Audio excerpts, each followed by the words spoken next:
Next tonight, the new police investigators who patrol the internet to catch criminals who've moved online. And we've been given exclusive access to Leicestershire's digital hub. Well, one detective's told us they've caught paedophiles sharing images of babies being abused. Apparently some of the material is so shocking that officers need psychological support. The force is also using new technology to respond to major incidents. This special report from our social affairs correspondent, Jeremy Ball.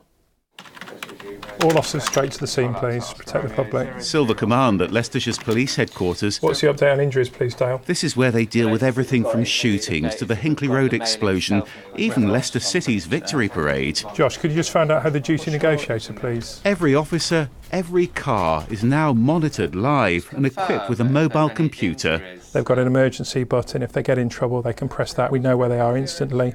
They can do intelligence checks at the scene with suspects rather than having to wait to speak to us in the control room. It's about that speed of response because in a major incident, particularly, minutes mean lives.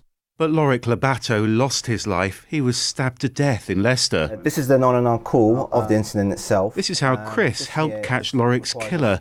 He's one of 50 digital investigators here. We're looking at CCTV. If you've got a number plate just slightly out, you can't quite read it, we can sort of try and enhance that footage by sort of zooming in. This is all part of the murder inquiry. I'm just slowly moving this circle around this suspect here with a sharp knife in his hand, and highlight that individual on that footage from start to finish so you can follow the movements. Your mobile phone tracks your movements too, but that's just the start. Phones and personal computers are giving them a treasure trove of evidence. Rob's part of a team that's catching online paedophiles from Leicestershire and helping to rescue their victims too. We are arresting people virtually on a daily basis. On some of the larger computers we get, there are literally millions and millions of files that we have to go through. And we see material 18 and under all the way down to newborn babies being abused. You have to become hardened to it, and invariably the first or second time that you view this type of material, you come away shocked, you come away crying, you come used to it. But we do have psychological support as well. But the sheer volume of data can make finding evidence like looking for a needle in a haystack. And here in research and development, this technology is looking at encrypted computers. It's already checked a staggering 54 billion passwords. Over here, Martin's looking at the onboard computer from a car. It can check what speed it was going at. If there's an accident, it can check whether somebody was on their mobile phone. And look over here. Alexa, can you help the police solve crime? Sorry, I don't know that. For every advance we make, there's another advance out there that criminals can exploit.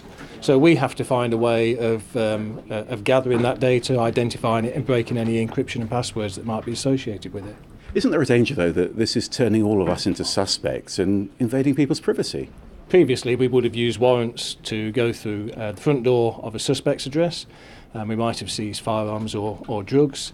We use the same powers to gain a warrant to make entry to seize computers and phones, bring them back here and examine them. If you're a victim of crime in Leicestershire, this is where they're now most likely to find evidence to solve it. And technology is transforming modern policing. Jeremy Ball, BBC's Midlands Today, Enderby.